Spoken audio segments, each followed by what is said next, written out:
Assalamualaikum warahmatullahi wabarakatuh. Perkenalkan, saya Eva. Saya merupakan karyawati di salah satu rumah sakit swasta di wilayah Bogor. Oke, pada kesempatan kali ini izinkan saya untuk mereview portofolio saya setelah kemarin mendapat case study ya dari manajemen SDM dengan narasumber Bapak Edwin dan Bapak Himawan.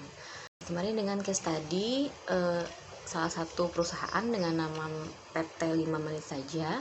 Di sini perusahaan bergerak di bidang clothing atau pakaian.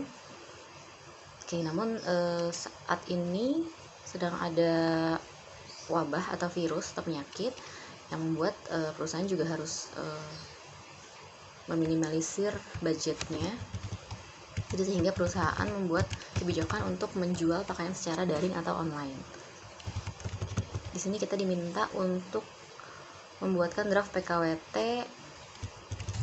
atau perjanjian kerja waktu tertentu untuk posisi web designer dan membuat iklan lowongan kerja mengenai web designer. Lalu kita diminta untuk perhitungan upah serta PPh untuk jabatan tersebut, dan terakhir kita diminta untuk membuat program learning and development bagi divisi sales operation-nya. Oke, saya mulai dari draft perjanjian kerja waktu tertentu. Ini saya bertindak sebagai HR-nya ya. Dari case tadi yang saya tangkap, saya bertindak sebagai HR-nya. Oke. Untuk draft PKWT saya buat di sini memang ada kop surat perusahaan tersebut ya. Karena resmi dari PT 5 Menit Saja dengan kop surat maupun logo perusahaan tersebut. Dengan judul perjanjiannya apa, judul suratnya harus ada. Lalu perjanjian ini memuat dua belah pihak ya. Jadi pihak pertama sebagai perusahaan, pihak kedua di sini saya sebutkan sebagai karyawan tersebut. Oke, di sini identitas karyawan juga wajib disebutkan. Lalu jangka waktu perjanjian kerja tertentu ini saya juga buat. Ini diminta case tadinya kemarin 10 bulan ya, dari tanggal 1 Juli 2022 sampai dengan 31 Mei 2023. Ruang lingkup pekerjaan ini dibuat bagian marketing karena memang diminta untuk mencari web designer atau graphic designer. Nah, ini unitnya saya buat di kantor pusat PT 5 Menit Saja. Saya jabarkan di sini juga di pasal 3 ada pelaksanaan tugas. Lalu waktu kerja kemarin diminta di case tadi adalah 5 hari dalam 1 minggu atau 8 jam sehari dan 40 jam seminggu. Ini saya jabarkan di hari kerjanya dan jam kerjanya seperti apa. Lalu saya jabarkan pula waktu istirahat kerjanya, cuti tahunan dan libur kerja. Untuk upah juga saya jabarkan di sini. Kemarin diminta di case tadi gaji sebesar 10 juta setiap bulan. Lalu ada tunjangan tetap atau tunjangan jabatan ini 3 juta sebulan, dan tunjangan harian ya kemarin 20.000 setiap bulannya. Ini saya agak miss ya, belum masuk kayaknya ke pengupahan yang tunjangan tidak tetapnya atau tunjangan harian sebesar 20.000. Oke, pajak penghasilan ini saya juga buatkan di PKWT tersebut. Lalu tata tertib mengenai perusahaan. Lalu jaminan kesehatan dan keselamatan kerja ini juga saya jabarkan agar karyawan juga tahu apa yang ia dapatkan. Lalu prosedur mengenai pemutusan hubungan kerja. Lalu larangan kerja rangkap. Lalu penyelesaian perselisihan yang berhubungan dengan kerja. Lalu force majeure.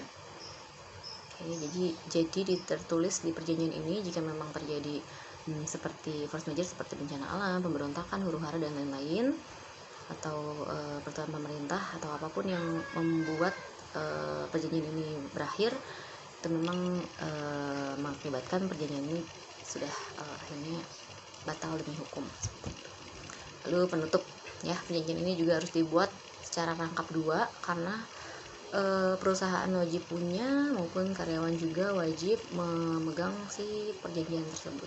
Jadi ada 2 rangkap seperti itu. Lalu untuk draft iklan lowongan kerja ini saya buatkan kurang lebih seperti ini. Oke, jadi memang sebetulnya tidak harus bahasa Inggris ya, bebas lowongan kerja bisa bahasa Inggris ataupun bahasa Indonesia. Ya, dalam hal ini saya pakai bahasa Inggris. Jadi saya sebutkan untuk kualifikasinya dulu, pendidikan, umur, lalu mungkin pengalaman ya yang diminta. Ini saya minta 1 tahun ya pengalamannya. Lalu skill atau kemampuan yang diminta seperti apa. Lalu secara tugas apakah bisa bekerja secara deadline atau tidak. Ini saya juga minta kualifikasinya, memang saya minta cukup lengkap di sini. Lalu alamat email untuk apply-nya saya sebutkan di sini dengan subjek ya. Subjek ini berfungsi supaya nanti saat kita sortir lebih mudah pensortirannya, dan deadline lamaran tersebut seperti itu. Oke, masuk ke perhitungan upah dan pajak penghasilan 21. Oke, ini karyawati ya, jadi saya memang membuat PKWT dengan nama Amanda Manopo, sarjana seni.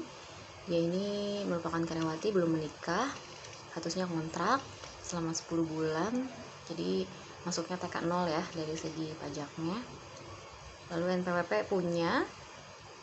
Untuk penghasilannya upah pokoknya tadi 10 juta, tunjangan tetapnya 3 juta, dan tunjangan tidak tetap. Tunjangan tidak tetap ini nanti dilihat berdasarkan absensi. Ini saya anggap absensinya full, 21 hari kerja full, totalnya 21 hari dikali 20.000, 420.000.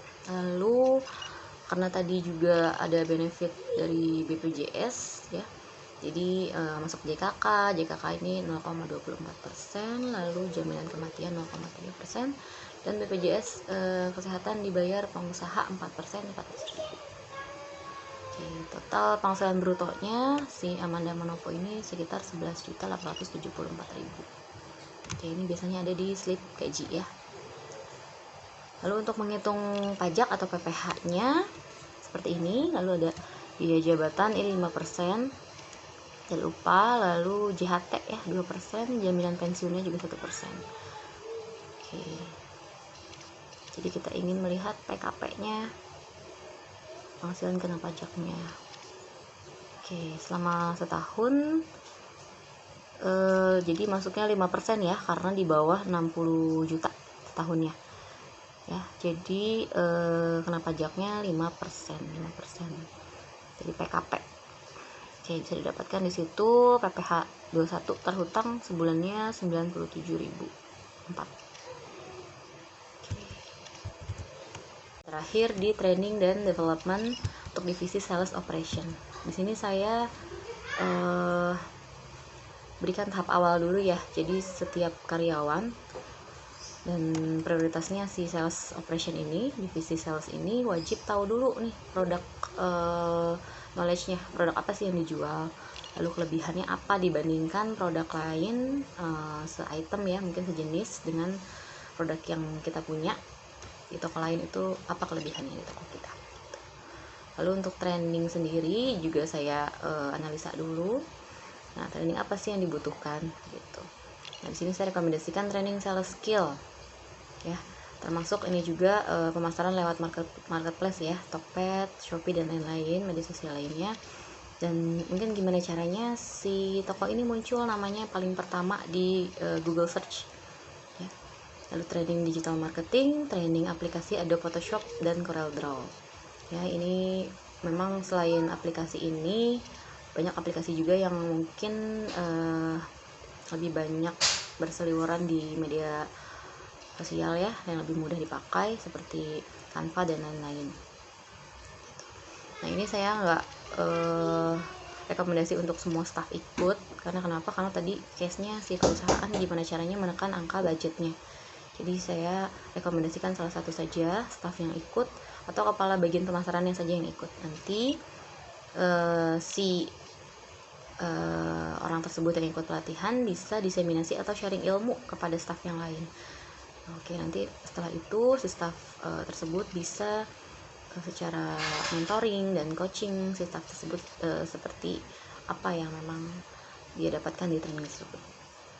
Untuk menjalankan kinerja, Oke, memang saat mungkin mereka sudah ikut training dan seiring training tersebut penjualan meningkat, untuk tunjangan kinerja juga otomatis kita sesuaikan ya untuk benefitnya apa, mungkin seperti insentif atau bonus. Memang ini kalau misalnya melebihi atau memenuhi target penjualan, dan jika memang ada syarat tertentu, misal rata-rata penjualan 80%, ini akan diberikan promosi jabatan seperti itu. Baik, itu saja yang bisa saya sampaikan, kurang lebihnya mohon maaf, semoga berkenan, semoga saya bisa ikut pelatihan atau kelas HR yang berikutnya, batch berikutnya, dan dapat sharing ilmu yang banyak juga dari narasumber-narasumber yang sudah punya pengalaman yang lebih banyak daripada saya. Oke, assalamualaikum warahmatullahi wabarakatuh.